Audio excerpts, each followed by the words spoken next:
folks, it's Jeff here. Just a quick reminder, if you're loving Disney Coast to Coast, there are a couple of easy ways that you can support the show. We'd love it if you could rate and review us on iTunes, or wherever you listen to the show. This is a simple way to help other Disney fans find us. Also, go ahead and share your favorite episodes on social media and be sure to tag us. You can find all of our social media information at DisneyCoastToCoast.com. And finally, I just want to say thank you to all of you who listen every week. Your support is very appreciated, and we love that you're enjoying our Disney geekiness. Now on with the show. Are you craving a trip on Space Mountain? Well, we've got the next best thing. Welcome to Disney Coast to Coast.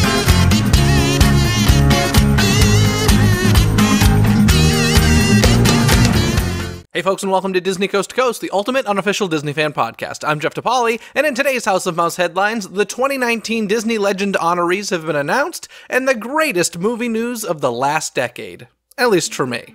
That and so much more, so let's get to it. Here are the latest news from the Walt Disney Company in today's House of Mouse headlines. If you're a fan of the Play Disney Parks app at Walt Disney World, then you're in luck, because 2 new experiences have recently been added. There is a new Splash Mountain themed game called Zippity-Doo-Dah Day that can be played anywhere at the Walt Disney World Resort, featuring characters from the attraction. Once you finish the Splash Mountain themed games, you'll be rewarded with special photo frames. Over at Epcot, kids can search for puzzle pieces throughout World Showcase in a game called Disney KidCot Fun Stop Puzzle Hunt. Once you scan the found puzzle pieces throughout World Showcase, you'll receive a digital prize puzzle piece and photo frame themed to the pavilions. Staying at Epcot for a moment, it has been announced that a new table service restaurant is headed to the Japan Pavilion. The restaurant is called Takuma Tei, I hope I'm saying that right, and it will be opening this summer. The name of the restaurant means House of the Artisan, and the menu will feature foods inspired by collaboration between nature and the artisan. I honestly have no idea what that really means, but we'll find out this summer at Epcot.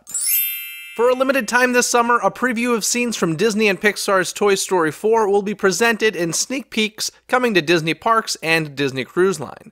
At Disneyland Park, the preview of Toy Story 4 will be presented at the Tomorrowland Theater beginning May 24th, and starting the same day, Disney's Hollywood Studios will include this advanced look at a portion of the film as part of the Walt Disney Presents attraction. Guests aboard Disney Cruise Line can catch the sneak peek during sailings between May 24th and June 20th, and Disneyland Paris will offer this unique opportunity in the Studio Theater at Walt Disney Studios Park from June 18th through the 28th. The full movie hits theaters on June 21st. Disney California Adventure Park will welcome Inside Out Emotional Whirlwind to Pixar Pier this summer. Inspired by the Disney Pixar film Inside Out, you're invited to step into the workplace of Riley's emotions: joy, sadness, fear, disgust, and anger. Once you hop aboard one of 8 memory movers, you'll take a sensational spin and find yourself surrounded by vibrant shelves packed with glowing recollections.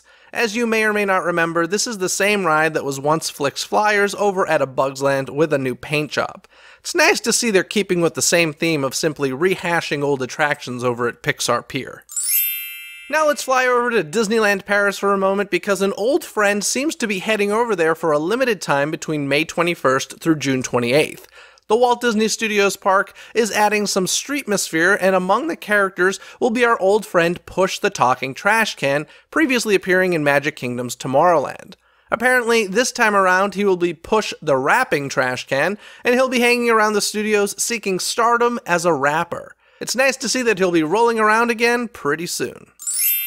Now let's head into some movie news. Last week I talked about how Lucasfilm will begin a new Star Wars trilogy after a few years hiatus. Since then, it's been announced that Game of Thrones showrunners David Benioff and D.B. Weiss will be involved with the upcoming trilogy.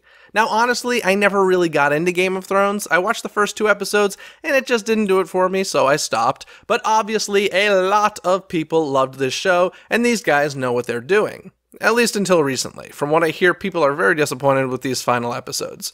Anywho, I think it'll be good to get some new blood into the Star Wars universe, considering it will be an all-new series of films leaving the Skywalkers behind.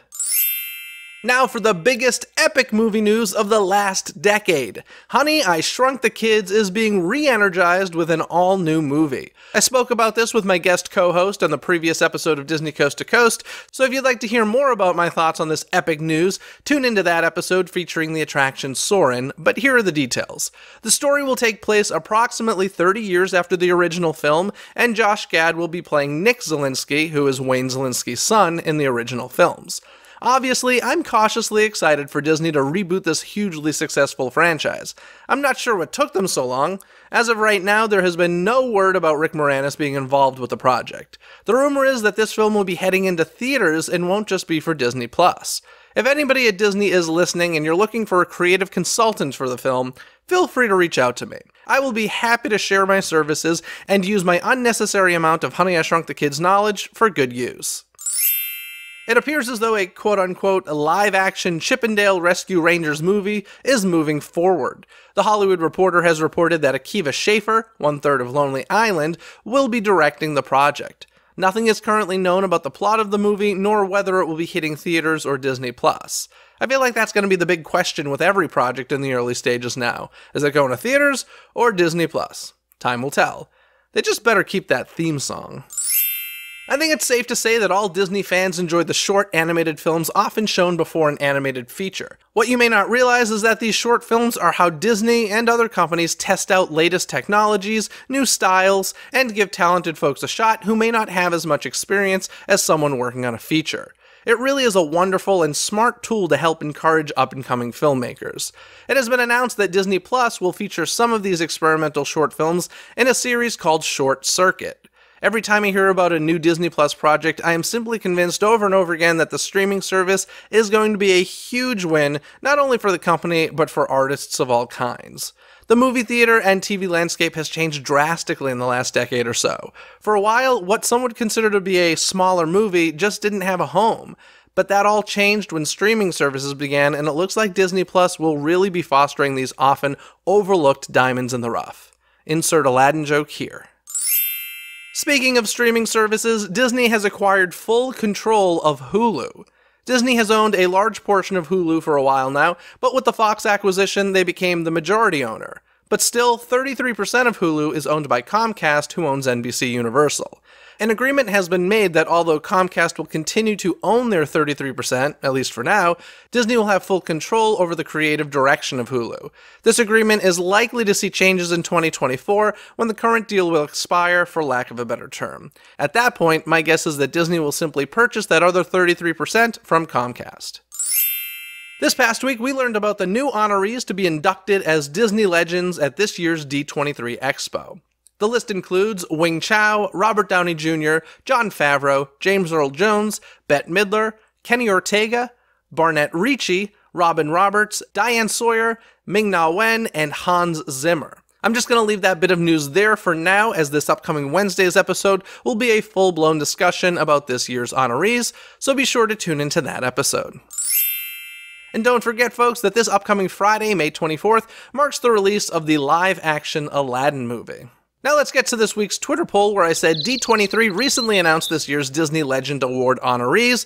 Of the following options, who do you feel is most deserving of this title? Your options were Kenny Ortega, Bette Midler, Robert Downey Jr., and James Earl Jones. In last place was Bette Midler with 12% of the votes, followed by Kenny Ortega with 17% of the votes. I guess there weren't a lot of Hocus Pocus fans voting. And then James Earl Jones came in second place with 31% of the votes, and Robert Downey Jr. wins with 40% of the votes.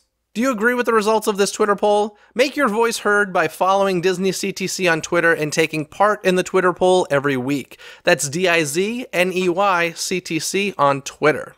I also want to remind all of you, if you're enjoying this show, make sure you head over to iTunes and rate and review the show. It's a great way to support the show, and it helps other Disney fans find the show more easily. Now, this episode of Disney Coast to Coast was produced by Philip Elke, who has supported the show through Patreon. If you'd like to become a DCTC producer or gain other rewards, including early access to episodes, live stream Q&As, behind-the-scenes access, and more, information can be found at patreon.com/DisneyCTC. That's patreon.com/DIZNEYCTC.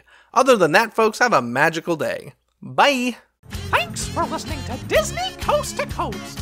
Have a magical day.